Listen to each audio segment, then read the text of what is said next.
Bueno, la primera clase entonces de historia de la Iglesia.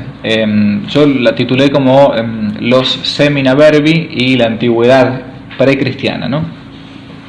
Para poder empezar más o menos a darnos cuenta de por qué comenzamos con esta clase, podemos ir a un texto muy hermoso que se lee habitualmente en la noche santa del 24 de diciembre, habitualmente, la noche de la Navidad.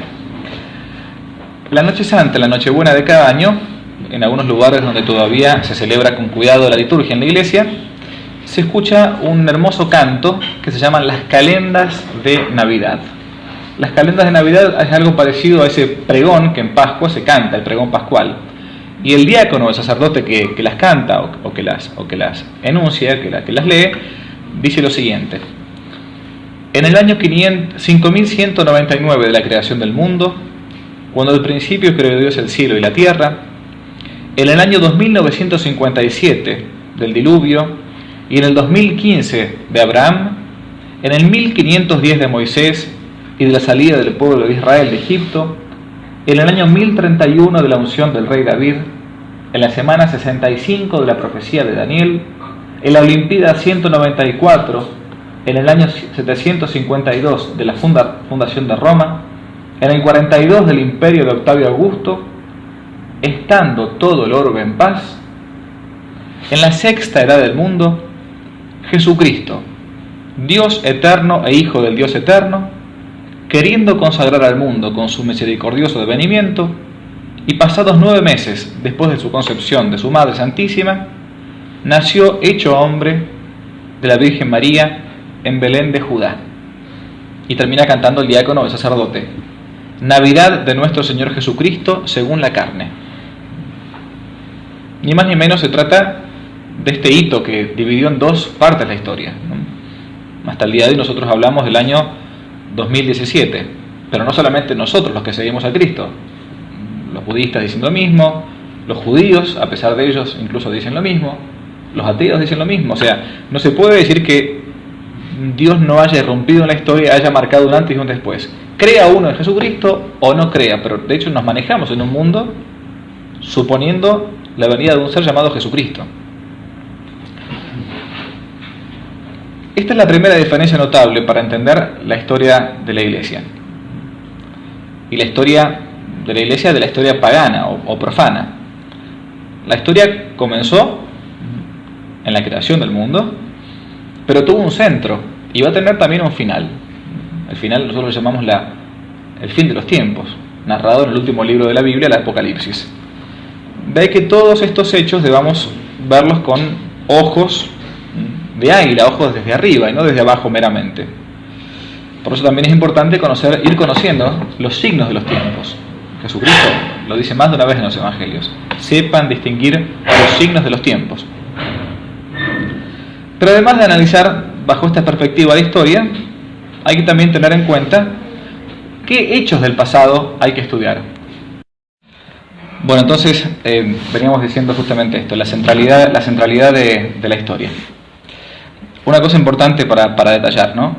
Estoy siguiendo la noción clásica de historia. La historia no estudia nada más que cualquier hecho del pasado, sino que estudia los hechos trascendentes del pasado. A nadie le importa si San Martín tuvo una señorita de novia o qué colores de calzoncillo utilizó, digamos, no le importa a la historia, le importan los hechos trascendentes, que trascienden, las cosas realmente importantes del pasado.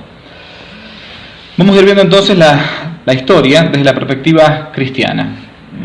Esa historia que se va a desarrollar con una de las dos ciudades de las que habla San Agustín. San Agustín, según esa hermosa sentencia que tiene en el libro La ciudad de Dios, dice que dos amores crearon dos ciudades: el amor de Dios hasta el desprecio de uno mismo, la Jerusalén celestial, ¿no?, a la que uno aspira llegar, y el amor de uno mismo hasta el desprecio de Dios, la Babilonia, la Babel, la de aquí abajo, ¿no?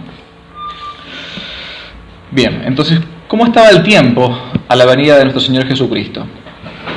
El pueblo de Israel era el pueblo principal, ¿no? ¿Cómo estaban las cosas en el momento de la venida de Cristo en ese pueblo, que era el pueblo realmente, el pueblo elegido? Para esto es indispensable al menos situarnos en el siglo I. ¿Y dónde? Sino en Belén de Judea, como recién leíamos en las calendas de Navidad. Una pequeña aldea de una provincia del Imperio Romano, que era la provincia de Judea, que había pedido voluntariamente ingresar al Imperio Romano. Un detalle interesante, no es que Roma invadió Palestina y finalmente terminó conquistando. No, el mundo judío había pedido, el pueblo de Israel había pedido ser parte del Imperio Romano. La pregunta que uno puede hacerse es ¿por qué Dios habrá elegido ese tiempo para encarnarse, para nacer justamente en Belén? ¿Por qué no eligió otro periodo de la historia de Israel? Por ejemplo, lo podría haber hecho en la época de Egipto, en la época del exilio en Babilonia, o más todavía, ¿por qué eligió a ese pueblo, al pueblo hebreo, y no al pueblo azteca, al inca, al maya, al guaraní, al chino? La respuesta final no la vamos a saber nunca por completo, al menos acá en la tierra, pero sí uno puede deducir algunas razones de la encarnación una vez ya sucedida. Según un autor protestante, Ulrich Mann, que tiene un hermoso libro llamado Prólogo de la Salvación, donde analiza justamente el territorio fértil en el que va a nacer Jesucristo, desde el punto de vista cultural y espiritual, si bien Dios se manifestó expresamente al pueblo de Israel, y esto es un detalle que quiero que intentemos retener, poco a poco, a lo largo de los años, desde el principio de la creación del mundo hasta la encarnación del Verbo, fue dando algunas pistas a algunos pueblos no judíos de aquellas verdades llamadas primordiales, iniciales. A los judíos se les reveló de manera directa, como un torrente, como una catarata. Tienen la Biblia, tienen los profetas, los patriarcas, los reyes, de un modo, digamos, límpido, aunque sí es verdad, de modo gradual. En la zarza ardiente, por ejemplo, uno puede ver el ejemplo muy claro, cuando le preguntan a Moisés, cuando me pregunten los israelitas, ¿cómo es tu nombre? ¿Qué les diré? Éxodo 3:14. Diles que el que es te ha enviado. Yo soy el que soy. Ese es el nombre de Yahvé, ¿no? Yo soy el que es siempre. También cuando le entregó las tablas de la ley. Es decir, el pueblo elegido lo va a tratar justamente como un pueblo elegido. Sin embargo, va a ser este mismo pueblo elegido que con el tiempo lo va a rechazar. Lo leemos todos los días en la Santa Misa, cuando se lee el prólogo al Evangelio de San Juan, al final de la misa, en la misa tradicional se lee: vino a los suyos y los suyos no lo recibieron. Impropia venit, a los suyos vino, a los suyos propios, y no lo recibieron. Es el pueblo de Israel. Esta, digamos, ceguera espiritual, a causa de un corazón endurecido, se narra al final del primer libro de la historia de la Iglesia también, que son los Hechos de los Apóstoles. Ustedes quieren leer un libro de historia de la Iglesia, agarren la Biblia, vayan a los Hechos de los Apóstoles, ahí está el primer libro de historia de la Iglesia de la historia, vale la redundancia. Se lee en el libro de los Hechos. Pablo habló a los judíos durante todo el día sobre el reino de Dios, dándoles toda clase de testimonios y tratando de persuadirlos para que creyeran en Jesucristo, a partir obviamente de la ley de Moisés y de los profetas. Unos se convencían con sus palabras, pero otros se resistían a creer. Y mientras ellos se retiraban sin haberse puesto de acuerdo, Pablo dijo esta sola frase: son muy ciertas las palabras que el Espíritu Santo dijo de ustedes por medio del profeta Isaías cuando decía: ve a decirle a este pueblo, por más que oigan no comprenderán, por más que vean no conocerán, porque el corazón de este pueblo se ha endurecido. Se taparon los oídos y cerraron los ojos por temor de que sus ojos viesen y que sus oídos oyesen, que su corazón comprendiese y que se convirtiesen. Sepan entonces que esa salvación de Dios va a ser ahora anunciada a los paganos. Ellos sí la escucharán.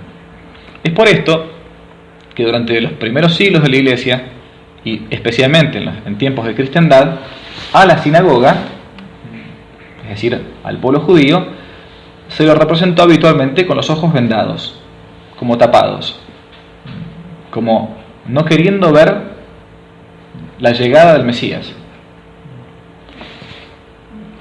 Y el pueblo de Israel, que era del pueblo elegido, pasó a ser un pueblo ya perseguido o autoperseguido. Uno puede leerlo esto en los días de la Pasión, lo acabamos de leer hace poquito, ¿no? Caiga su sangre sobre nosotros y sobre nuestros hijos. Estas son imágenes de catedrales medievales en Francia. La segunda, la que están viendo a la derecha, es de Notre Dame de París. Acá hay otra más. Hay muchísimas de estas alegorías de la sinagoga con los ojos vendados. No puedo explicar demasiado los detalles, pero la sinagoga tiene los ojos vendados, el báculo que tiene en su mano derecha quebrado, acá no se ve demasiado bien, de la mano izquierda, donde ustedes pueden ver aquí abajo, a ver si funciona esto, se le están cayendo las tablas de la ley.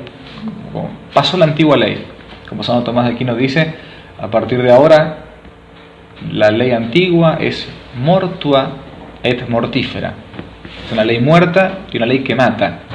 ¿Por qué? Porque ya vino el Mesías, o sea, no tiene mucho sentido, ¿no? Por lo tanto, como San Pablo dice acá en el libro de los Hechos, capítulo 28, ya no va a ser el pueblo elegido el que va a recibir la revelación completa, sino que ahora se irá hacia los paganos. Ellos sí escucharán, dice San Pablo. Y a partir de ahora entonces, estas palabras muy pero muy duras de San Pablo van a hacer que comience un periodo nuevo en la historia de la salvación. El pueblo elegido no va a ser más simplemente el judío, sino todo el universo. Ya no una raza, un pueblo, una nación, sino algo universal. Todos. De ahí la palabra católico. Katajolos, según el todo. Eso significa católico.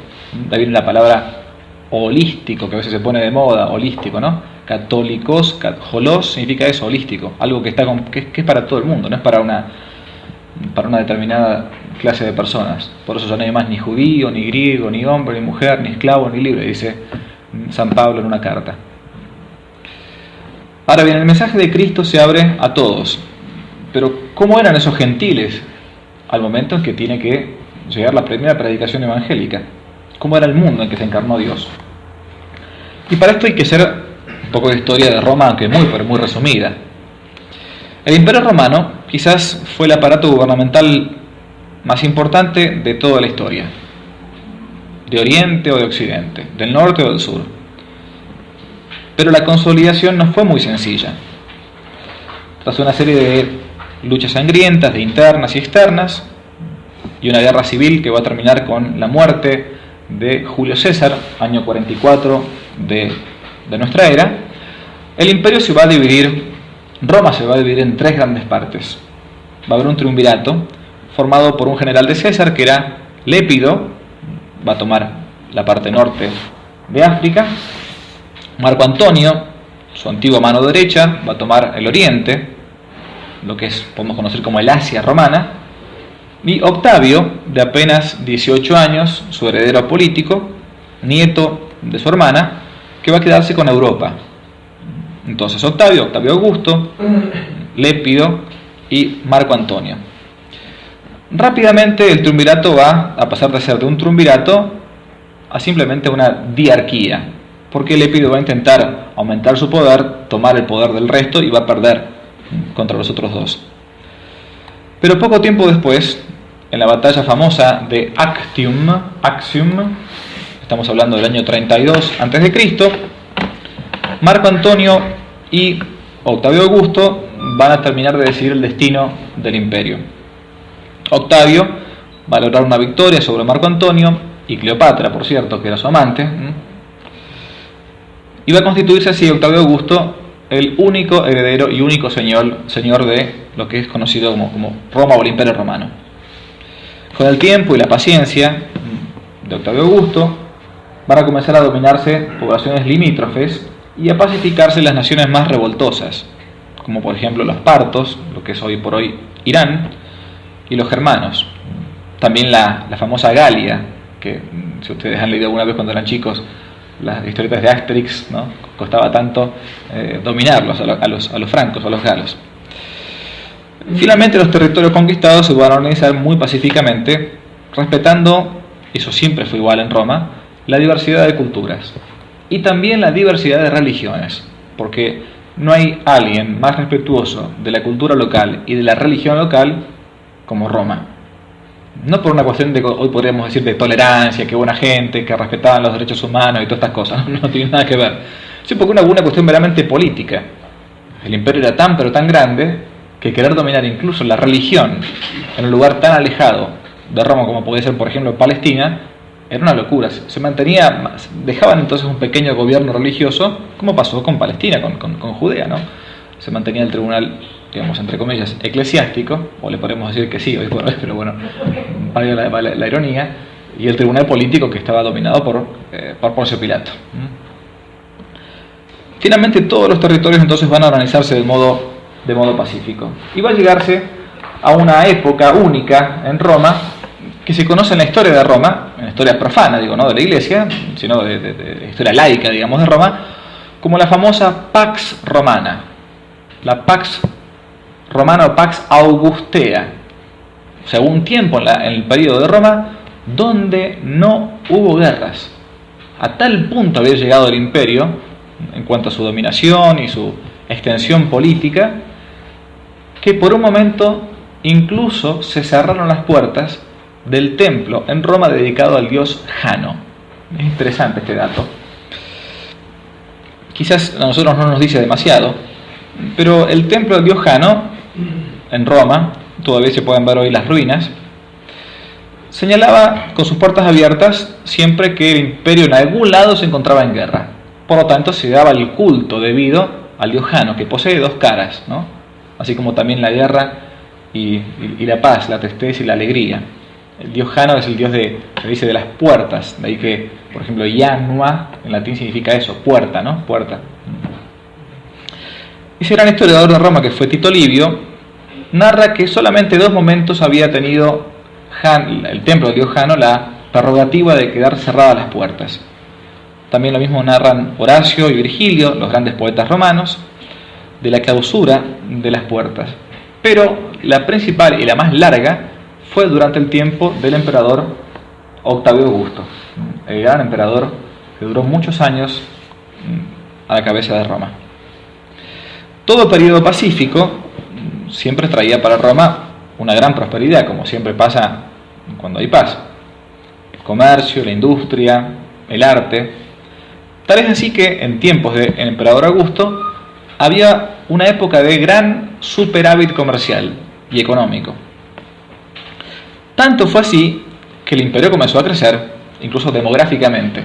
Y es por esto que Octavio Augusto, el emperador, va a mandar a hacer un censo en todo el imperio conocido para ver qué cantidad de población había y qué necesidades había a lo largo y a lo ancho de todo el imperio romano. Este es el censo que uno quizás le ha sonado cuando leemos el Evangelio de San Lucas y dice que María y José tienen que ir a la ciudad de Belén por un censo que había dictado el emperador. Iban a la ciudad de Belén porque era la ciudad de la casa paterna en la que uno debía censarse. Por lo tanto, de Nazaret, al norte de la Palestina, a Jerusalén, María y José van a tener que hacer caminando unos 170 kilómetros para llegar. Por eso dice que tardaron varios días de caminata, incluso de ida como de vuelta cuando lo pierden al niño cuando tenía 12 años aproximadamente. Este censo va a determinar, entre otras cosas, la cantidad de pobres que había en el Imperio Romano.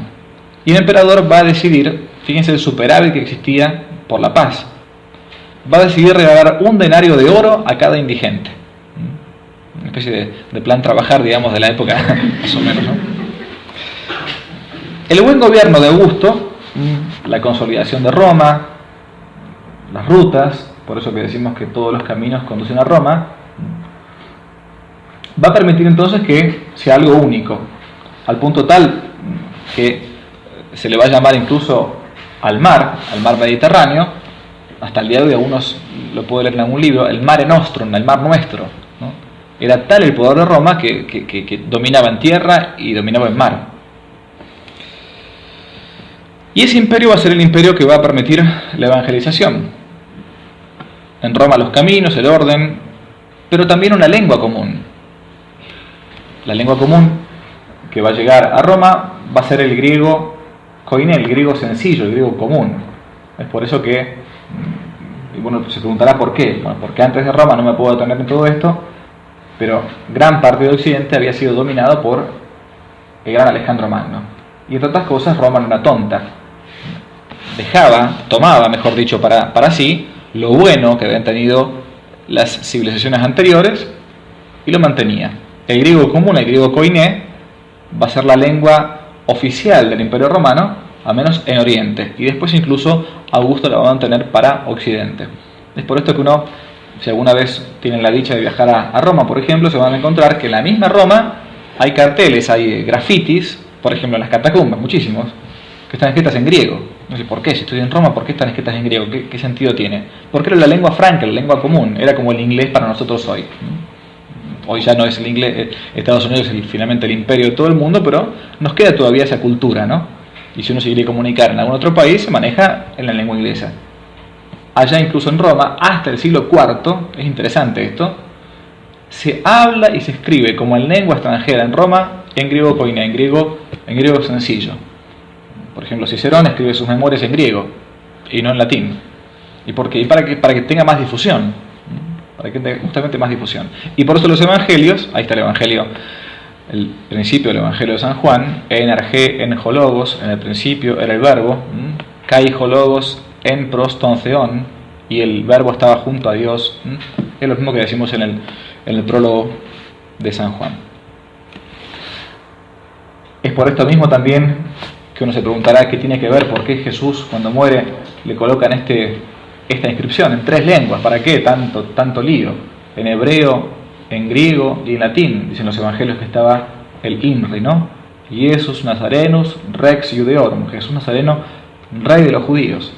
Estaba escrito en las 3 lenguas posibles que una persona en Palestina podía llegar a comprender. El hebreo, la lengua sagrada, pero muchos no lo conocían, así como el hebreo era como para nosotros hoy el latín, digamos, ¿no? Hablaban el arameo, que era la lengua coloquial, como si fuera el castellano respecto más o menos respecto del latín, o el arameo respecto del hebreo. El latín lo conocían pocos, pero era la lengua oficial del imperio, al menos la lengua burocrática, comercial, legal.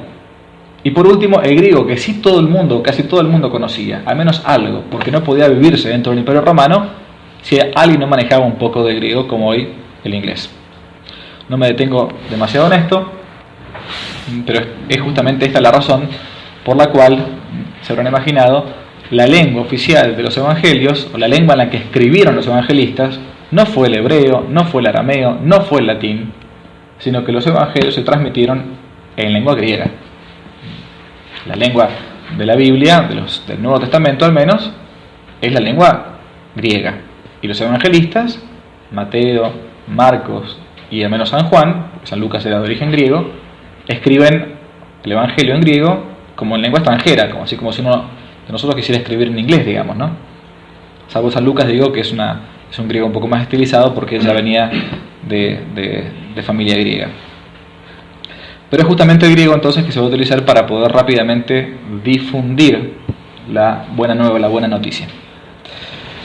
Bien, entonces nos encontramos con César Augusto.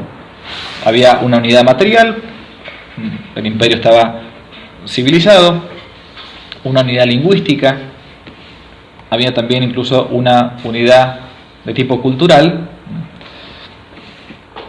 Detalles nomás, les quiero nombrar algunas palabras porque si no a veces uno cree que es una pedantería la de los curas, a veces el utilizar lenguas, el griego, el latín. Esto lo voy a decir a propósito. Hay varios ejemplos que nosotros utilizamos en castellano que nos vienen de la lengua griega o latina, muchísimos. Teología, el estudio acerca de Dios, theos, logos, ¿no? Mysterium, misterio es una palabra típicamente griega. Hipóstasis, es lo que subyace debajo, la hipóstasis es la persona, es un término probablemente griego. Mártir, testigo. Parthenos, Partenón viene de hijo, la Virgen, ¿no? Parthenos. Eucharistein, Eucaristía, palabra típicamente griega. Theotokos, Madre de Dios. Parusía, el final, ¿no? La venida, la última. Christos, Cristo, son todas palabras griegas. Agape, tenemos muchísimas de estas. Liturgia, lo que es la acción sagrada. Bien, nada más que, al menos para nombrar algunas cosas. Vamos a ver el caso de Augusto. Es un caso muy singular y es un tema, la verdad que realmente apasionante. Augusto tomó el apelativo del verbo griego, perdón, del verbo latino, dije mal, augio, que significa aumentar, y es fuente del sustantivo auctoritas. Octavio Augusto, por haber pacificado el imperio y haber quedado como el gran heredero de Julio César, va a tomar el poder militar, la suma del poder público, llamémosle de algún modo, y se va a volver el hombre más poderoso del mundo conocido, al menos. Al punto, y acá está el detalle importante, que el Senado romano, cuando encuentra que este hombre fabuloso, no solamente por sus dotes de estratega, de político, sino también por su personalidad, un hombre realmente, lo que se llama un vir prudens, un hombre realmente prudente en su gobierno, decide entonces el Senado romano otorgarle un título, que era un título normal entre los romanos, que era el título de divus, divino. El Senado romano tenía a veces esa facultad de conceder el título de divino, como de sacro, a una persona tanto en vida como después de muerto. Por esta gran fama que Octavio Augusto había terminado de tener, el Senado le propone y le consulta, casi como que le impone a Octavio Augusto, el momento simplemente de cuándo quiere él que sea declarado divino. O sea, lo querían divinizar en vida todavía. Augusto no era tonto, sabía que era mortal y que tenía también fecha de vencimiento como todos nosotros, y sabía que esa divinización imperial era fuente de alguna complicación posterior, por divisiones futuras que podían existir, por supuestos problemas incluso con aquella gente que no era propiamente de Roma, sino que era parte del Imperio Romano, pero que no iba a echar incienso después al emperador, sabiendo que era un mortal. Tiene entonces una pequeña intuición para intentar meter una especie de traba a este proceso de divinización. Era muy común entre los romanos y también entre los griegos acudir cada tanto a un grupo de mujeres que eran conocidas con el nombre de sibilas. Las sibilas eran las mujeres que estaban dedicadas a algún templo determinado, o al dios Apolo, a la diosa Palas Atenea, y vivían en virginidad, estaban dedicadas nada más que como si fueran las sacristanas de algún modo, ¿no?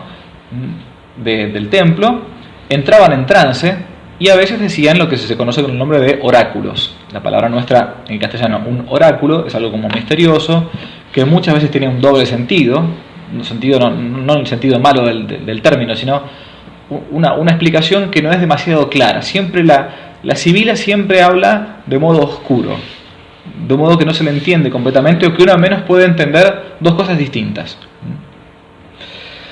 Tan grande era el éxito de Augusto, entonces, que el Senado va a pedirle divinizarlo. Él sabía que no tenía doble naturaleza, por lo tanto va a pedir primero consejo con una sibila. Esto que le estoy narrando no es un invento mío, sino que se encuentra en un hermoso texto de un gran poeta latino que es Lactancio. Lactancio es del siglo III o IV después de Cristo. Fue consejero de Constantino el Grande, del gran emperador Constantino, que después finalmente terminó cristianizado.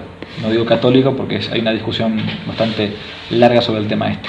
Si algún día mensaje entre paréntesis, si algún día van a la Basílica de Luján, entran a la Basílica de Luján, el primer vitral de la derecha está hecha por franceses, miren el vitral y van a ver algo extraño.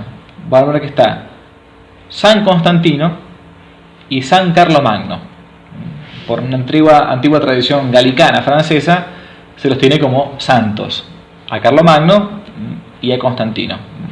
Los van a haber puesto con la S y todo. Acuérdense, el primer capilla lateral de la derecha, Basílica de Luján, es un detalle que puede llamarles la atención. Bien, Lactancio entonces narra en un libro llamado Mirabilia Urbis Rome, Maravillas de la ciudad de Roma, lo que les voy a leer.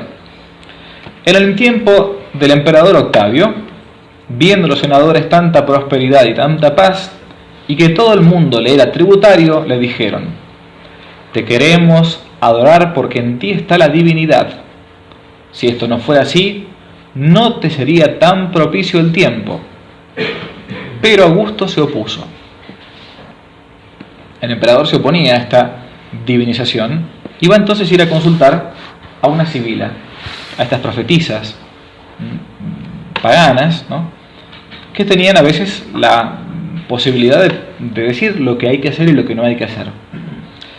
El tema de las sibilas es realmente muy interesante. Es poco conocido en el mundo católico esto de estas mujeres del paganismo que incluso profetizaron varias de las cosas que iban a suceder. La famosa sibila que Augusto va a consultar se encontraba en la ciudad de Tivoli. Tivoli es un pequeño pueblito que está muy cerca de Roma, a las afueras de Roma. Estas mujeres eran consultadas en las grandes dificultades públicas, recomendando a veces soluciones acompañadas con ceremonias religiosas, con expiaciones de animales, colectivas. Italia al menos conoció dos sibilas ubicadas en su territorio en las cuales se confiaba demasiado. La sibila de Cumas, que se encuentra en el Golfo de Nápoles, cerquita de Nápoles, y la sibila de Tibur, o la sibila tiburtina, o la sibila de Tivoli simplemente. Augusto va a consultar a esta misma mujer. El cargo de sibila se iba pasando, ¿no?, de generación en generación, digamos, ¿no? Con el tiempo, incluso la Iglesia fue emparejando 12 sibilas muy conocidas del Antiguo Testamento, paganas, con los 12 profetas del Antiguo Testamento. Por eso, si uno, por ejemplo, va a la Capilla Sixtina en Roma, en el Vaticano, y mira, se va a encontrar que hay un profeta y una sibila, un profeta y una sibila, de los dos lados, ¿no? Miguel Ángel lo quiso plantear así, de esa manera, como así como los profetas profetizaban, valga la redundancia, en el mundo de Israel, las sibilas lo hacían en el mundo pagano. Augusto va a dirigirse a Tivoli y va a narrar a la sibila este deseo que tenía el Senado: me quieren divinizar. Ella va a pedirle algunos días, va a hacer un riguroso ayuno, e invocando a los dioses, después de 3 días, ella va a ir a verlo, a Octavio Augusto, a un edificio que se encontraba en una de las 7 colinas de Roma, que es el Monte Capitolino, o el Capitolio, también llamado así. La narración es la que les leo. Emperador, esto es lo que ocurrirá. No conviene que seas divinizado. Del cielo vendrá un rey para los siglos futuros, aunque hecho hombre para juzgar al mundo. De improviso, el cielo se abrió y un esplendor grandísimo inundó todo. Se vio en el cielo una joven bellísima, y con los pies sobre un altar, un niño entre los brazos.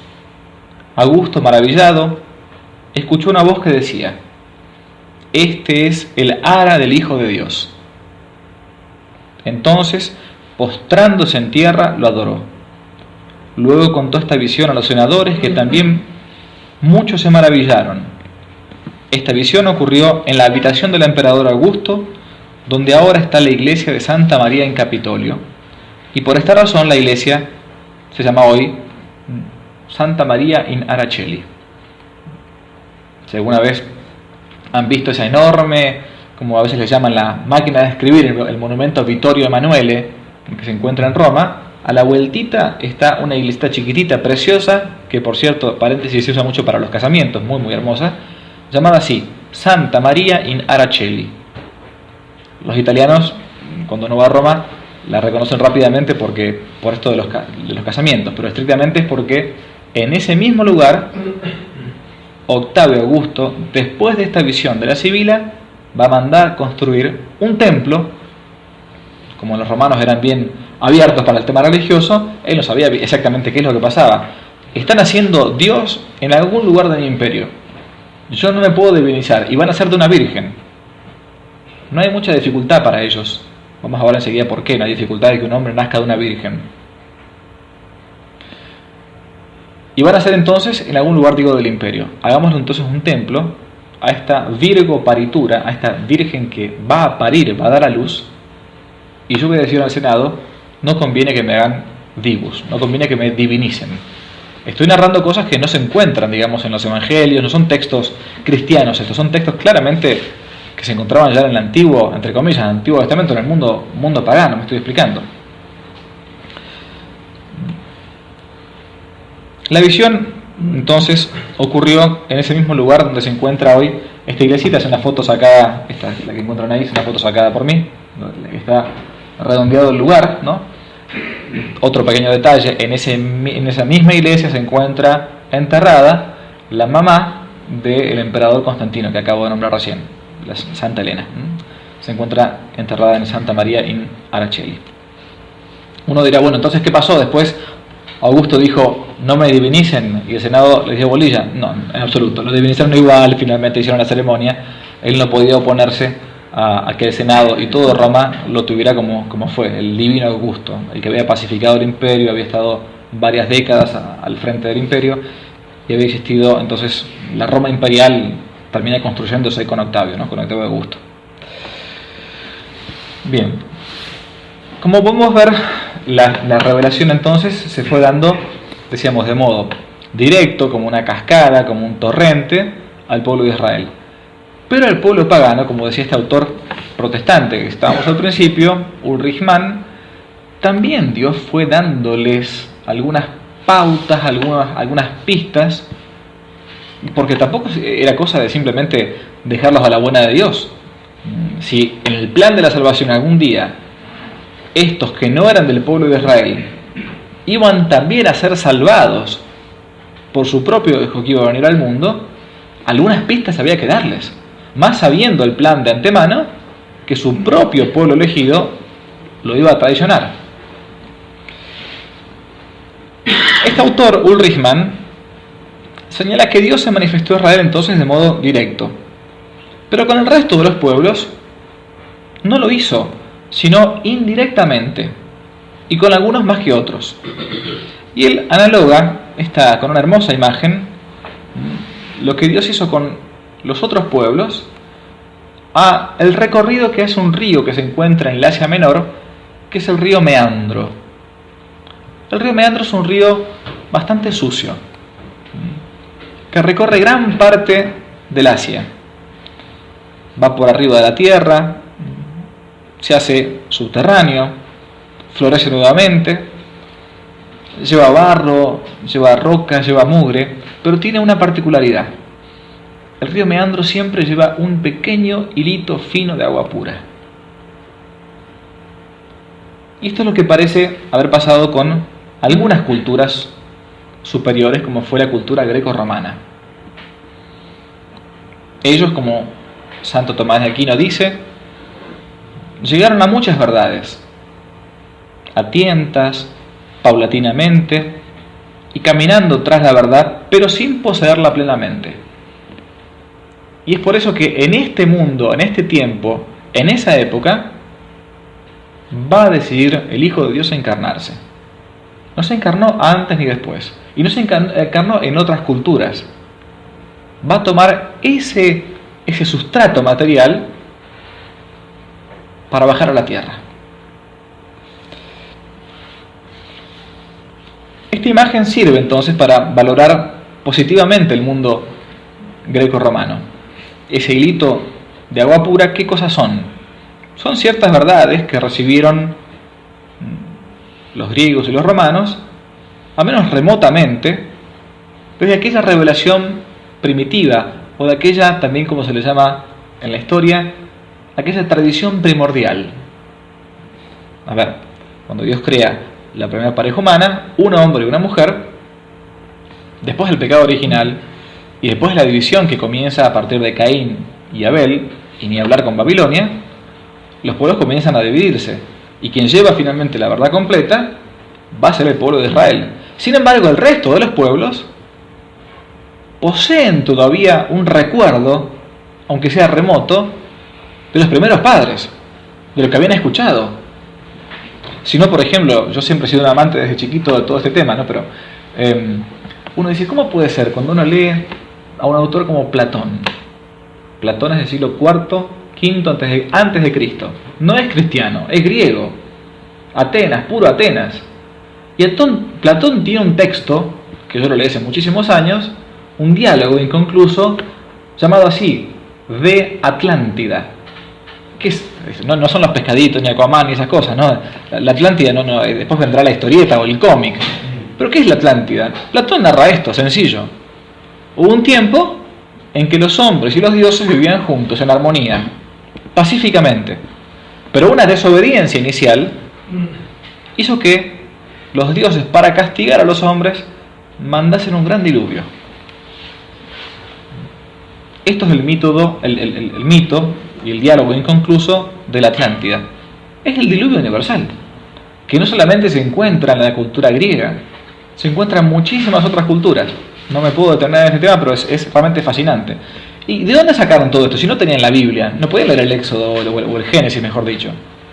De aquella tradición primitiva, de aquella tradición primordial que ellos recordaban de sus primeros padres que había sucedido y se transmitía como de generación en generación.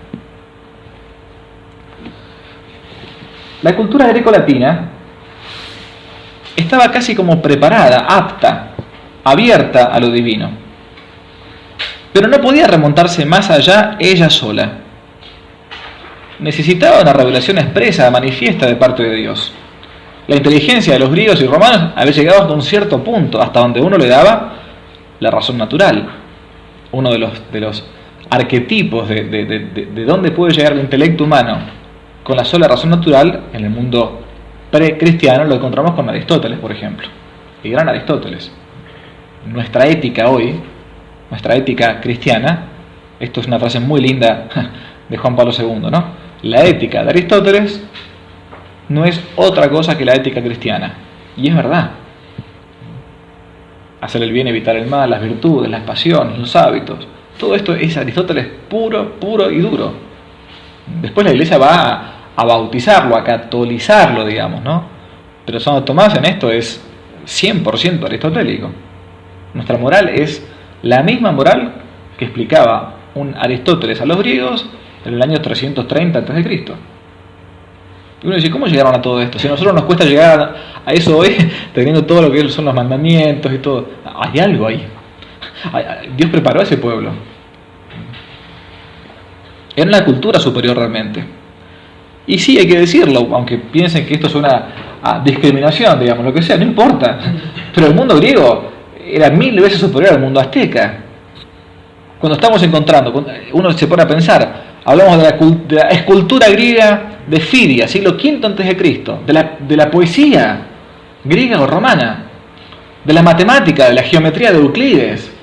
Y uno se pone a pensar en América, los pueblos precolombinos, acá no conocían la rueda. No tenía sistema de escritura. En el año 1492 estoy hablando. O sea, 2000 años después, no habían llegado ni a la mitad de lo que había llegado al mundo greco-latino. Esto es interesante para ponerse a pensar, ¿no? No es lo mismo una cultura que otra. Claramente que no. Hay culturas superiores y culturas inferiores. En el mundo greco-romano, en el tiempo de la Encarnación, se había llegado a un grado quizás el más alto que una cultura podría haber llegado. Hablo de cultura y no de técnica, son cosas distintas. La encarnación del Señor va a representar entonces la aparición del orden sobrenatural sobre una base natural. Y por eso Dios esperó quizás ese momento y no otro. Los primeros apóstoles entendieron claramente esta preparación evangélica. San Pablo, por ejemplo, y San Bernabé eligieron deliberadamente el mundo gentil para predicar la buena nueva, comprendiendo que en el paganismo ya había nociones muy valiosas que no había que desechar, al contrario, había que elevar. San Pablo es el primero en dar una valoración incluso hasta positiva, sosteniendo que los antiguos griegos y romanos estaban casi como preordenados a la salvación. Vamos a ver algunos de los ejemplos enseguida. Esto es la tradición primordial. Voy a volver sobre esto, por esto no me detengo. Esta preparación providencial, este hilito de agua pura del río Meandro, estas verdades previstas como con anterioridad a la encarnación, son los que se conocen en la historia de la patrística cristiana como semina verbi. Semina en latín significa semillas y verbi significa del verbo. Es decir, como que así como el sembrador de la parábola que sale a sembrar y siembra el voleo y va tirando, y algunas caen en terreno fértil, otras en terreno pedregoso y otras entre espinas, el sembrador salió a sembrar a sí mismo, salió a sembrarse, una hermosa imagen que usa el padre Horacio Bojorge para esto, salió a sembrarse, y claro, al pueblo de Israel le tocó el terreno hiperfértil, directo, y a otros más pedregosos, pero al momento de la encarnación y al momento de la predicación evangélica de Jesucristo y sus apóstoles, va a ser el mundo greco-romano el que va a tener siempre las de ganar. Va a tener el terreno bien, pero bien fértil. A ver, para que uno se entienda bien, aunque parezca algo herético lo que voy a decir, pero desde el momento en que el pueblo de Israel reniega del Mesías, es lo que San Pablo dice: tienen los ojos ciegos. Jesús también lo dice: tienen ojos y no ven, tienen oídos y no oyen. Ese pueblo elegido ya no es más Israel, sino que es el mundo greco-latino. De hecho, si uno va a entender rápidamente cómo 12 pobres hombres, los primeros pescadores y siervos de Galilea, en poquísimos años van a convertir casi un imperio como el Imperio Romano. O sea, ya había cristianos en Roma antes de que muriese San Pedro. El imperio se va a convertir. Esta preparación providencial, entonces, ese hilito de agua, son los seminaverbios, o semillas del verbo. La frase la acuñó un padre de la Iglesia del siglo II, San Justino Mártir. También otros padres de la Iglesia hablan de lo mismo. Les doy algunas citas nada más. San Gregorio decía que debemos escuchar con todas nuestras fuerzas todos los textos de los antiguos poetas o filósofos para extraer de ellos los medios para profundizar y reforzar y propagar el conocimiento de la verdad. Otro santo padre de Egipto, de Alejandría de Egipto, San Clemente de Alejandría, decía esta frase que parece a veces escandalosa. Decía San Clemente: ¿quién es Moisés? ¿Quién es Platón sino Moisés que habla en griego? ¿Quién es Platón sino Moisés que habla en griego? Como diciendo, bueno, Platón, Aristóteles, nos han dejado verdades que parece que están sacadas del Antiguo Testamento incluso. Cuando nos referimos a esta tradición primordial, ¿a qué hacemos referencia? Aquello que algunos pueblos o culturas, gracias a aquella revelación primitiva, incluso oral, esa tradición oral desde Adán en adelante, fueron transmitiendo de boca en boca o de libro en libro, y que nosotros conocemos con el nombre de mitos. No mito en el sentido peyorativo del término que se usa en castellano, esto es un mito como algo que no existente, no, sino un mito en el sentido propio de la expresión. Un mito en Grecia no era algo inventado, había algo de verdad en el mito, eso es lo que lo hacía atrayente, y por eso los griegos catequizaban, valga la expresión, enseñaban por medio de los mitos. Las tragedias, las grandes tragedias que uno conoce, las de Sófocles, las de Eurípides, las de Esquilo, eran como obras litúrgicas donde iba el pueblo y se enseñaba al pueblo incluso la moral y la historia del pueblo de Grecia. ¿Cómo fue que se dio esto? Ya lo expliqué, poco a poco entonces, de generación en generación, se iban dando estas tradiciones primordiales o primitivas, pero claramente con errores, con elementos espurios. Mitos, leyendas, imágenes poéticas. Pero sin embargo, esos mitos que formaban parte de la religión grecorromana tenían algo de realidad. Tenían un aspecto de real, no era meramente fantástico, fabuloso. No era un invento.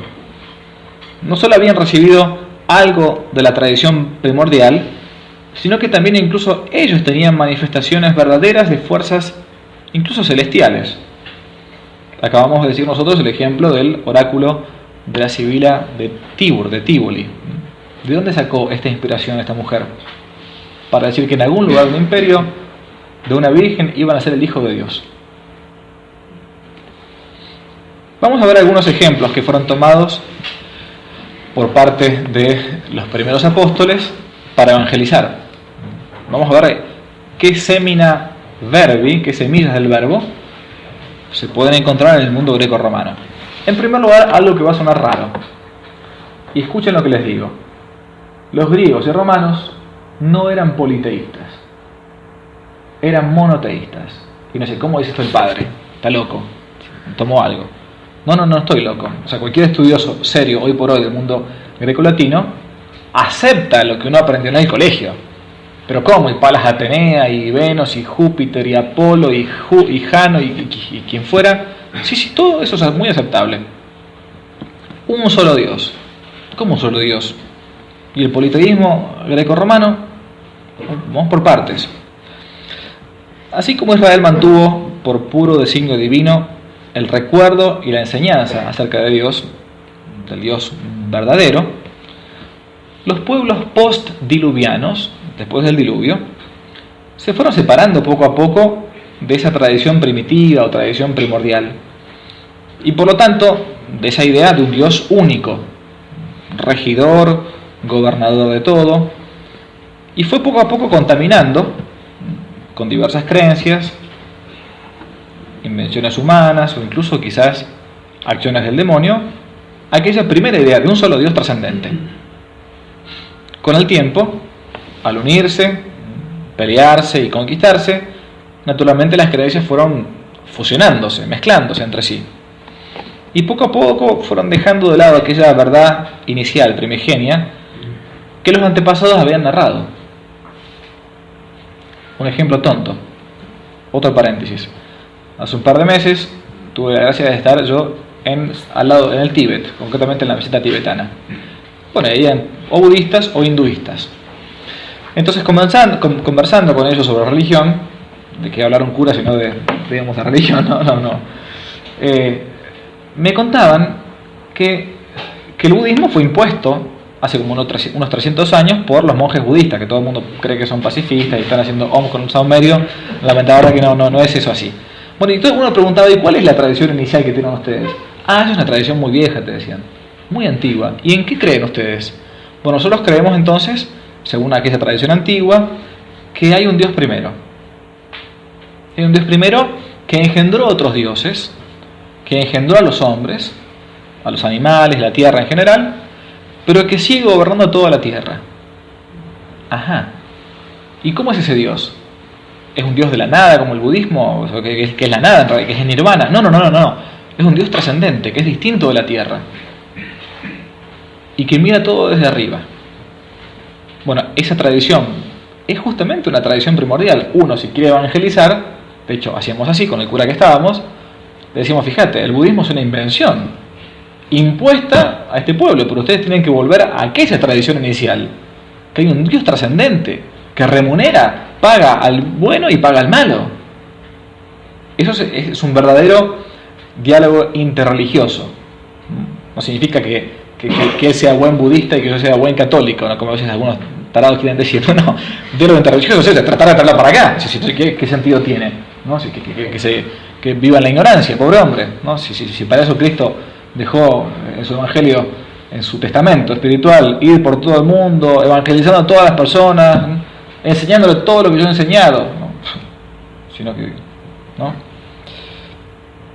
¿En qué creían los griegos y los romanos? ¿Por qué digo un solo Dios? El mundo greco-romano, tan íntimamente ligado entre sí, uno puede ver los nombres, le llaman Zeus los griegos, pero le llaman Iovis o Júpiter los romanos, pero es el mismo Dios, ¿no? La cultura greco-romana es hermana, es prima hermana. Entendía que si bien había muchos dioses, había una jerarquía celeste. Había una divinidad suprema que gobernaba al resto de los dioses, a los que a su vez seguían otras divinidades inferiores o seres espirituales intermedios que llamaban daimones. Daimones. De ahí viene la palabra nuestra demonio. La palabra daimon en griego no significa estrictamente algo malo. Es simplemente una criatura espiritual, no del alma humana, espiritual, que participa en la vida de los hombres para el bien o para el mal. Por ejemplo, si alguna vez tuvieron la hermosa dicha de leer esta obra chiquitita, cortita, recomendable, hermosísima, breve, porque una vez cree que la filosofía es difícil, mentira, ¿no? La filosofía moderna, que es ilógica, es difícil, ¿no? Si algún día tienen la oportunidad de leer, por ejemplo, la Apología de Sócrates, un hermoso texto de Platón, donde narra la muerte de Sócrates, ¿no? Sócrates narra que él nunca tenía intervenciones divinas de Dios que le hablaba, pero que tenía un daimon, un espíritu, que lo iba guiando de modo negativo. Es decir, no le iba diciendo lo que tenía que hacer, pero sí le iba diciendo lo que no debía hacer. Y así entonces, cuando él tiene que decir, bueno, a ver, voy a ser condenado a muerte, finalmente Sócrates es un mártir del Antiguo Testamento de la verdad de un solo Dios, del monoteísmo. Sócrates dice, hay un solo Dios. Por eso a él lo acusan de ¿qué? De ateo. ¿Cómo de ateo? Es ilógico. ¿Cómo los atenienses van a condenar por ateísmo a Sócrates, que afirmaba que hay un solo Dios? Sí, claro. También acusaban de ateísmo y mataban con el delito de ateísmo a los primeros cristianos. ¿Cómo de ateísmo? Sí. ¿Por qué? Porque afirmaban que había una sola divinidad y no querían creer en el resto de divinidades con la misma jerarquía. Con la misma jerarquía. ¿Qué decía entonces Sócrates? ¿Y qué decían en general los griegos? Que Zeus, o Júpiter como quieran llamarle, era el padre de los dioses. Por eso cuando Cicerón va a ser matado, asesinado, va a decir una frase famosa. No va a decir Kyrie eleison, porque no era cristiano todavía. Va a decir una hermosa frase: Pater hominumque deorum miserere mei. Padre hominumque, de los hombres y de los dioses, ten piedad de mí. Ten piedad de mí. No le rezó a todos los dioses, le rezó al Padre de todos los dioses. Ese famoso erudito Walter Otto, gran estudioso de los griegos, él mismo afirma que los griegos eran monoteístas, pero que personificaban los diversos atributos divinos en divinidades inferiores. Y así, por ejemplo, en el panteón olímpico uno podía ver la representación de diversas personificaciones de un solo dios. Por ejemplo, Palas Atenea personificaba la sabiduría divina. Afrodita, el amor que tiene Dios a los hombres. Ares, lo que es guerrero en Dios, el Dios de los ejércitos, llamamos Deus Sabaoth, decimos nosotros en la misa. Es verdad que esta postura no ha sido la de todos los padres de la Iglesia. Por ejemplo, San Agustín y Dante creen que los dioses paganos son simplemente criaturas angélicas. Es decir, así como está un solo Dios, y hay criaturas intermedias que son los ángeles y los demonios, y después los hombres, principalmente para el Dante, él plantea que los dioses intermedios, que no son el Dios supremo, son simplemente divinidades inferiores, es decir, lo que hoy llamamos los ángeles, seres que están entre lo corpóreo y lo divino, los seres angélicos. Muchos padres de la Iglesia, sin embargo, algunos, más bien sobre todo en la época de las persecuciones, los primeros siglos del cristianismo, no estaban tan de acuerdo en aceptar esta realidad y, por ejemplo, directamente dicen que los dioses de los paganos son demonios, son simplemente demonios. San Pablo dice esta frase muy pero muy dura. San León, por ejemplo, presenta una visión bastante positiva de la mitología. Bueno, y el gran Dante, ya lo dijimos, lo mismo. Lo cierto es que aunque San Pablo haya dicho en un momento que los dioses de los paganos son demonios, está hablando de los dioses idolatrados, como si fueran realmente esos ídolos de plata y oro, de hechura de manos humanas, que tienen boca y que no hablan, dice el Salmo, que tienen ojos y no ven, tienen orejas y no oyen.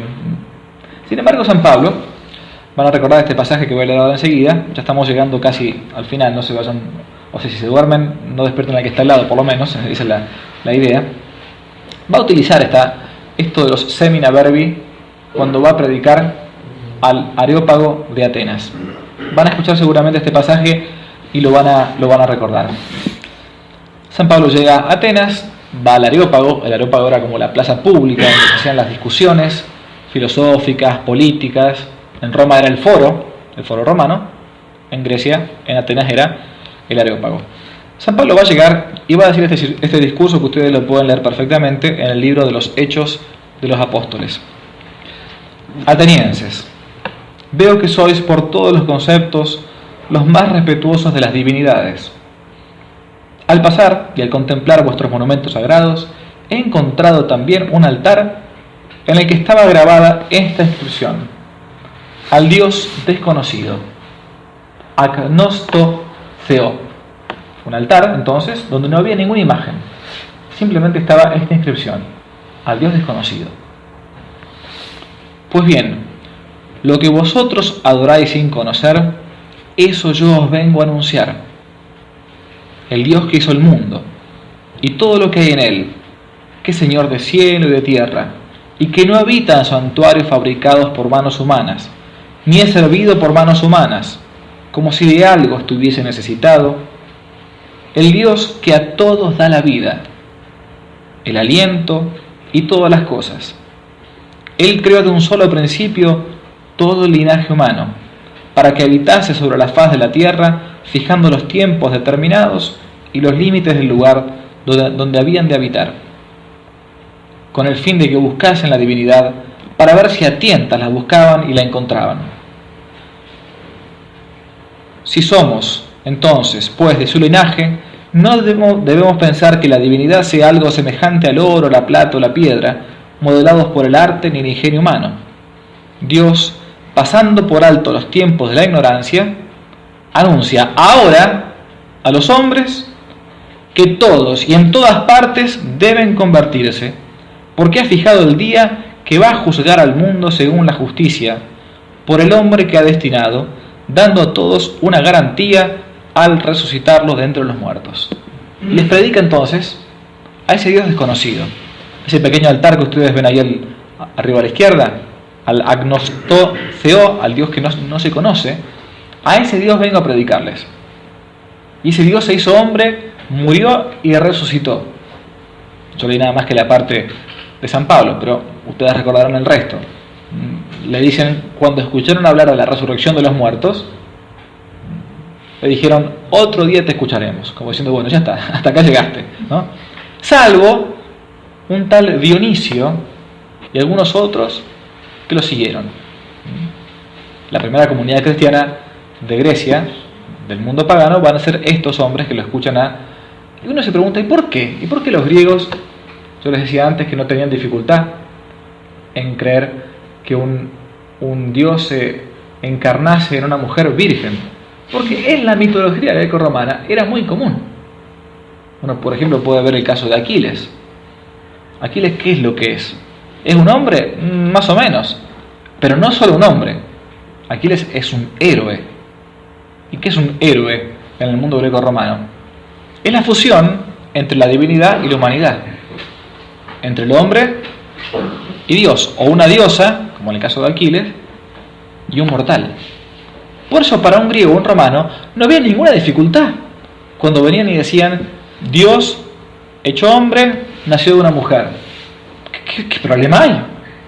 ¿No? Si nosotros también tenemos nuestra mitología, que los dioses intervienen en la historia. Es más, en el mundo greco-romano, el dios de los griegos y de los romanos se preocupaba directamente por los hombres. Basta leer la Ilíada, por ejemplo. Es la historia de los dioses y los hombres. Permanentemente Palas Atenea está velando por los griegos, para que los aqueos le ganen a los troyanos, todo el tiempo.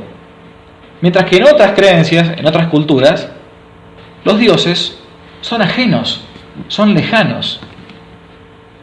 Quetzalcóatl o cualquier otro dios, por ejemplo, del mundo azteca o maya, o del mundo incluso asiático, son dioses lejanos, que si crearon el mundo, en el mejor de los casos, lo lograron a rodar como una bola y lo dejaron ahí, arreglatelas. Es un Dios, como diría Borges, un Dios que nos queda lejos, que no se preocupa por los hombres. Pero para los griegos y los romanos, nada más lejos de eso. Los dioses intervienen directamente, positivamente en la historia. Se preocupan por el hombre. Lo premian o lo castigan. Por eso, un griego o un romano no va a tener ninguna dificultad en escuchar que un Dios que remunera paga buenos y paga malos. San Pablo utiliza entonces estas semillas, estos semina verbi, para narrar ¿qué cosa? La novedad de la encarnación, de un Dios supremo, que puso su morada entre nosotros, que los griegos todavía no conocían, pero que intuían por medio de los mitos, los héroes que recién dijimos. Solo van a rechazar su enseñanza al escuchar la palabra resurrección, porque eso sí que es algo novedoso para un griego. Sin embargo, entonces retengamos eso, un solo Dios, divinidades inferiores, digamos ángeles, seres angélicos, pero no va a ser el único, las únicas semillas del verbo que va a tener el mundo greco-romano. Va a haber otras semillas del verbo realmente muy interesantes para analizar. El antropomorfismo de sus dioses. El mundo olímpico, el mundo del monte Olimpo, así llamado, donde habitaban los dioses según la creencia de los griegos, es un mundo, un cosmos bien ordenado, cuya cabeza es Zeus, hijo de Cronos, del tiempo. Es el soberano del cielo que dirige a todos los dioses y lo hace de forma armónica, no violenta.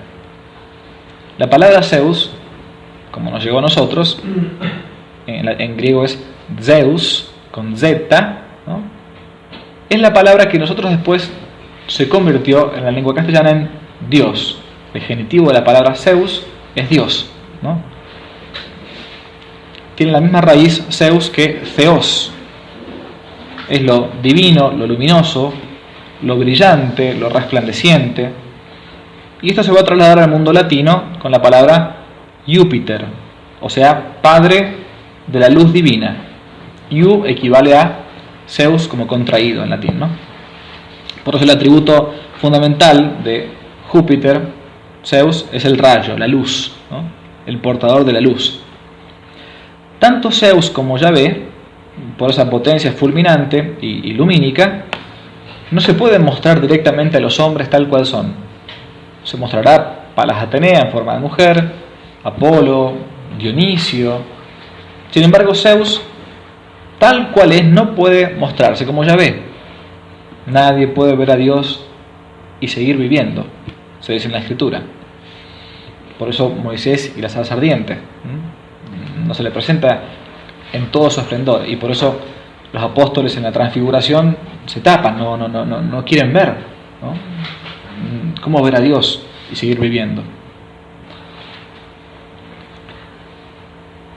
Los mitos del antropomorfismo que quería narran algo interesante que después también se va a tomar, que es la noción de armonía, de proporción, de equilibrio, de unidad, que son propias de los dioses greco-romanos y de las divinidades buenas. Mientras que lo contrario, la falta de armonía, lo desproporcionado, lo feo, lo desequilibrado, es signo de una mala divinidad. O sea, en el mundo paleocristiano, por ejemplo, el primer arte cristiano, representó la imagen de Dios Padre, haciéndolo con patrones o cánones incluso greco-romanos, incluso los cánones de Zeus o de Júpiter, y guardaba las proporciones de belleza incluso griega. El canon dórico de Policleto es el canon de las 7 cabezas. ¿Qué significa esto? Que es un canon artístico por el cual 7 cabezas nuestras deberán entrar para que sea proporcionado a nuestro cuerpo en el propio cuerpo. Va a haber un segundo canon más estilizado, el canon llamado de Lisipo, más esbelto, que casualmente va a ser el canon que va a tener la imagen grabada en la sábana santa, impresa en la sábana santa, el santo sudario llamado así de Turín, de nuestro Señor Jesucristo. Si ustedes quieren ver si su cuerpo es perfecto, cuando lleguen a casa mídanse la cabeza y se van a dar cuenta si más o menos si estamos con cuál de los dos cánones tenemos nosotros para elegir. Los dioses del mundo clásico greco-romano nunca van a elegir presentarse ante los hombres con figuras zoomórficas de animales. Sin embargo, otras culturas sí. El mundo indio, de la India quiero decir, el mundo americano, para decirlo de alguna manera, el chino, el azteca, el maya. Las divinidades no son así, son distintas. Estamos hablando de divinidades o esculturas del siglo, repito, V antes de Cristo. Los dioses del mundo clásico siempre se representan con la proporción, con la belleza, porque divinidad implica belleza. Un minotauro, un centauro, que pueden aparecer a veces en el mundo de la literatura grecolatina, son siempre asimilados a algo perverso, algo malo, algo deforme, algo apasionado.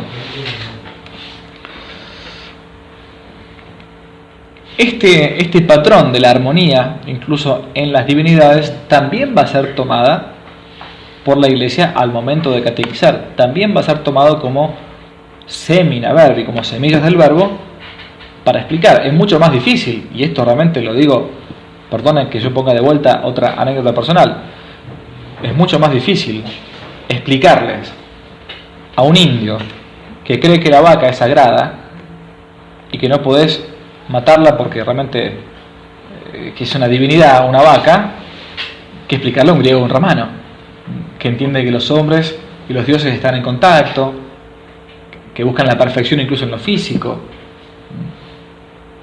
Es mucho más difícil. Por eso fue ingente, fue grandiosa la labor que hizo el mundo de los padres jesuitas cuando llegaron acá a América, o en general de todos los evangelizadores. Se encontraron con un esto lo he leído en las crónicas, no estoy inventándolo, ¿no?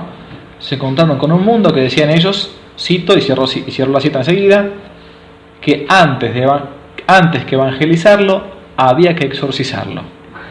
Cierro las comillas, ¿no? Basta con ver nada más que esta imagen que ustedes ven abajo a la derecha de la piedra calendario. Esta es una foto sacada del Museo Nacional de Arte Mexicano en el DF en México.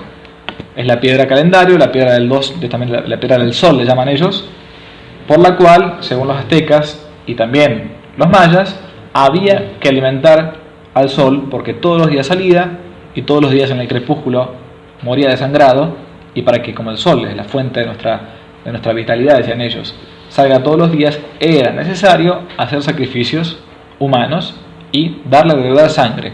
Por eso la lengua afuera, no sé si llegan a ver la lengua afuera de la imagen de la piedra calendario acá.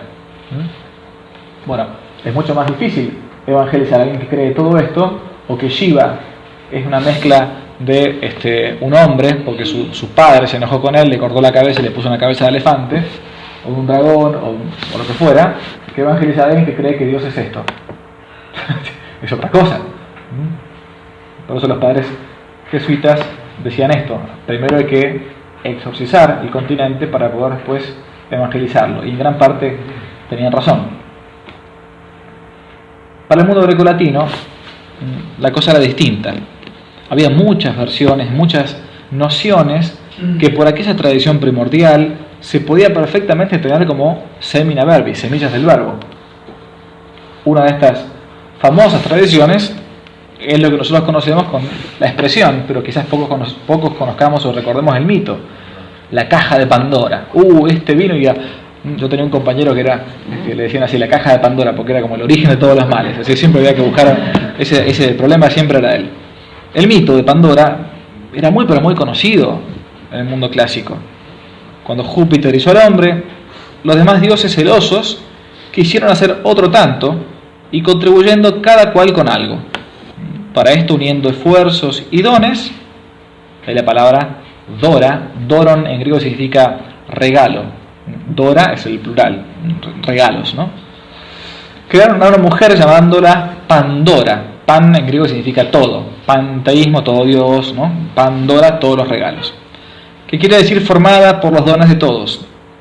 Júpiter, para castigar el orgullo de aquellos que habían querido emularlo, dio a Pandora una caja que contenía todos los males para que se le entregara a Epitemeo, su esposo, con la condición de que no había que abrirla. Sin embargo, al abrirla, se esparcieron por la tierra todos los males, trayendo así la edad de hierro. ¿A qué les hace acordar todo esto? El Génesis. O sea, claro que acá están mezcladas las cosas, los dioses, la caja, pero claramente acá hay una prueba. Hay algo y los griegos y los romanos narraban este mito mucho antes de la llegada del cristianismo. Ese proceso indefinido y creciente de males, según este mito, hacía que, para los griegos y romanos, el mundo fuera cíclico.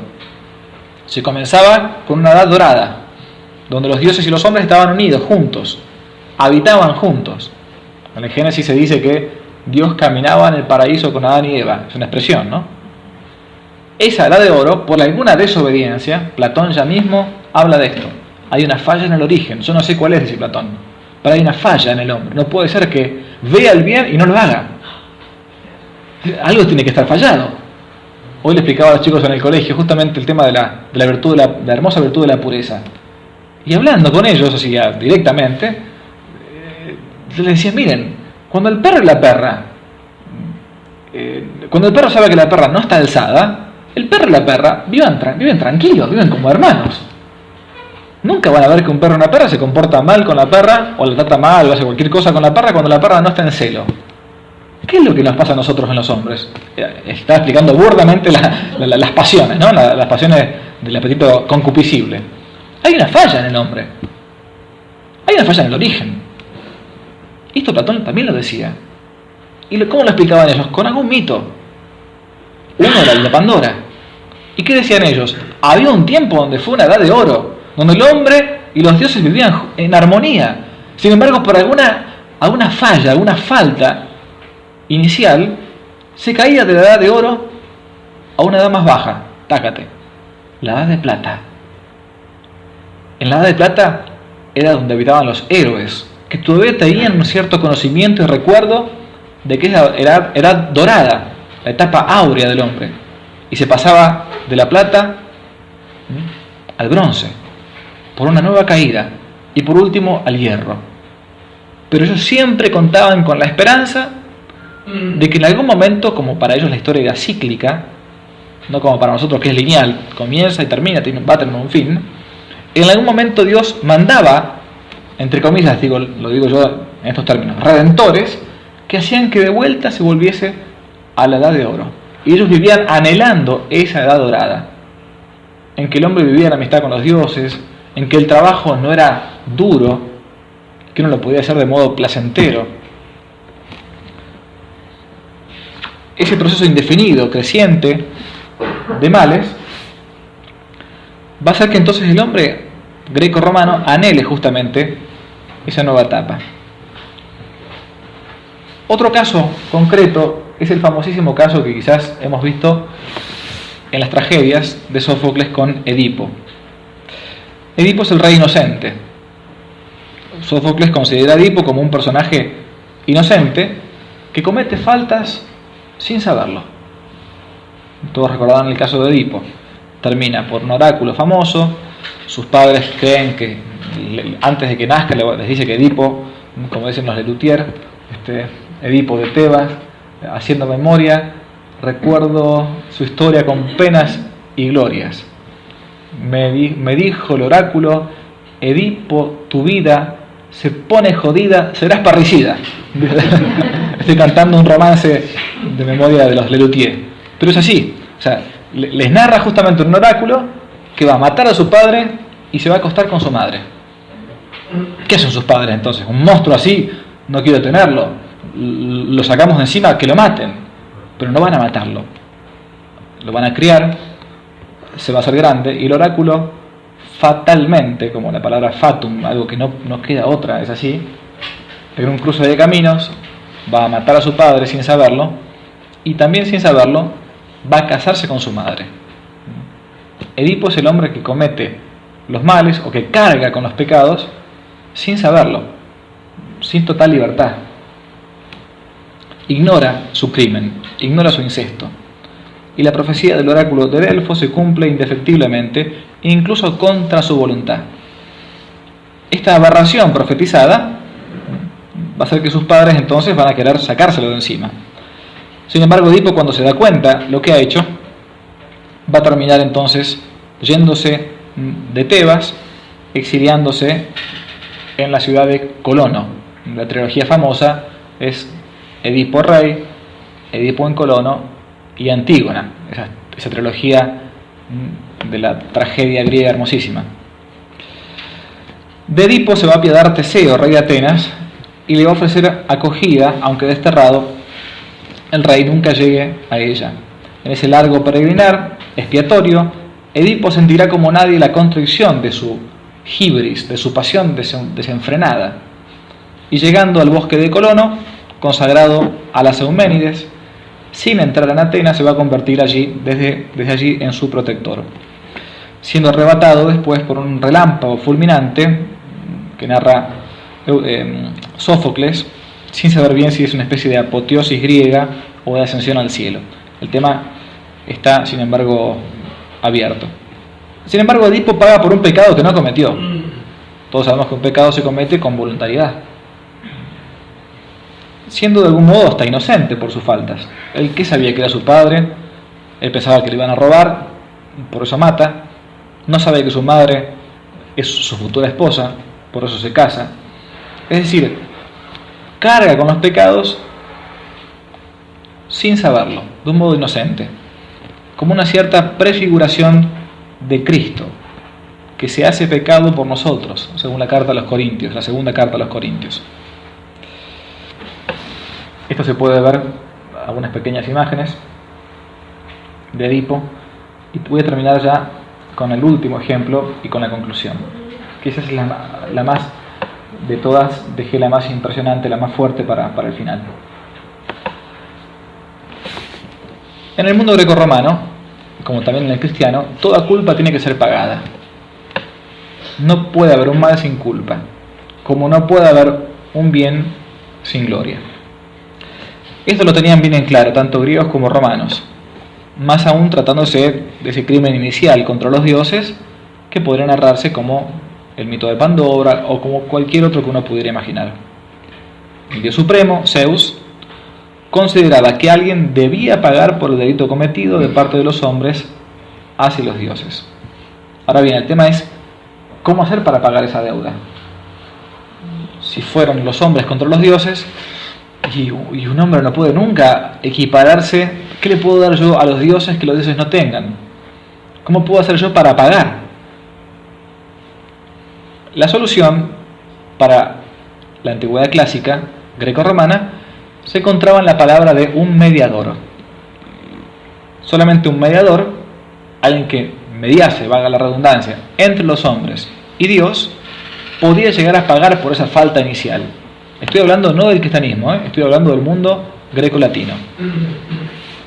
Pero para poder pagar esa falta inicial contra los dioses, ese mediador no podía ser nada más que un hombre, porque su deuda era impagable.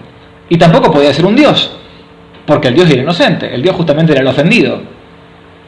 La respuesta o la solución del mundo greco-latino se encontraba en la noción del héroe de doble naturaleza.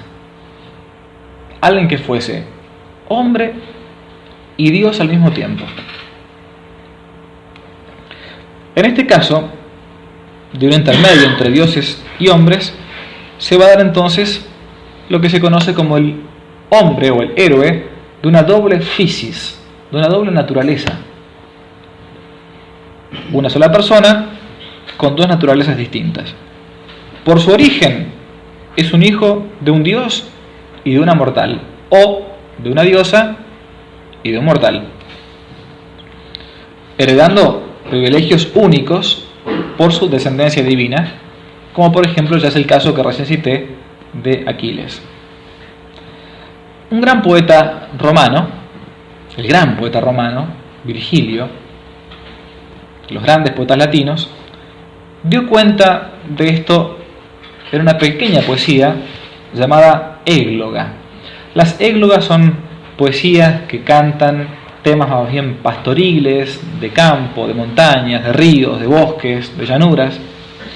Y hay una famosa cuarta égloga de Virgilio, donde él va a escribir cómo va a restaurarse esa nueva edad de oro. De esa edad de oro se pasó a la de plata, a la de bronce, a la de hierro, y Virgilio, casi como inspirado, va a escribir estos versos cortos que yo voy a leer ahora, en la famosísima cuarta égloga de Virgilio. Virgilio es contemporáneo a Octavio Augusto, el emperador. Era el poeta del imperio, era el escritor del imperio. Así dice Virgilio: ya del canto de Cumas, por la sibila de Cumas, que antes narramos, ya del canto de Cumas llega la edad postrera, la última edad. Ya de nuevo nace un gran orden de los siglos. Ya vuelve también la Virgen, vuelven los reinos de Saturno. Ya una nueva progenie es enviada desde lo alto del cielo. Del cielo vendrá un rey para los siglos futuros, aunque hecho hombre, para juzgar al mundo. Es un poeta romano, no cristiano, y está poco a poco como profetizando que están haciendo ese hombre Dios, ese héroe, llamémosle así para los términos grecolatinos, que está por hacer de mediador para restaurar el orden de los siglos. Un rey prometido, en esa cuarta égloga de progenie celeste, que vendrá hecho hombre para juzgar al mundo. ¿Cómo uno no puede pensar o no puede dejar de pensar en Belén cuando uno escucha esto? Terminamos. Estudiar la historia de la Iglesia o la historia de la civilización occidental, es estudiar a la esposa de Cristo, la Iglesia, guste o no guste, porque es imposible cambiar el pasado.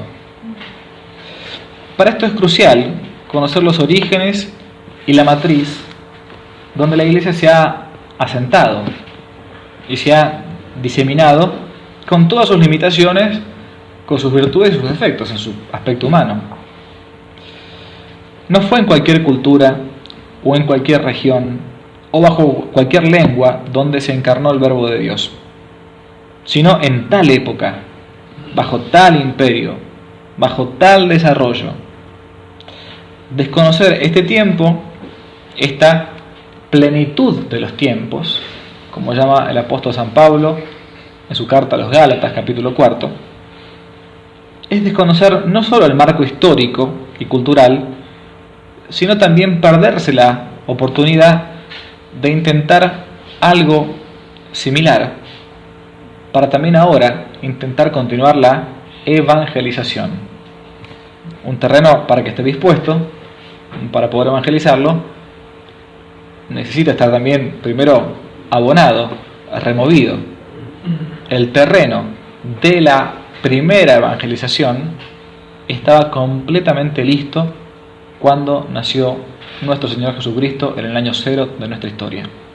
Es por esto que conocer el mundo grecolatino, sus virtudes y sus defectos, también a nosotros nos ayuda para conocer hoy por hoy cómo poder evangelizar y cómo poner también esas bases mínimas con ese abono, ese remover la tierra para el mundo de hoy. La historia siempre es maestra de la vida, como decía Cicerón también, y por eso que los aciertos del pasado pueden ser aciertos del presente y los errores lo mismo. Bueno, muchas gracias, es todo.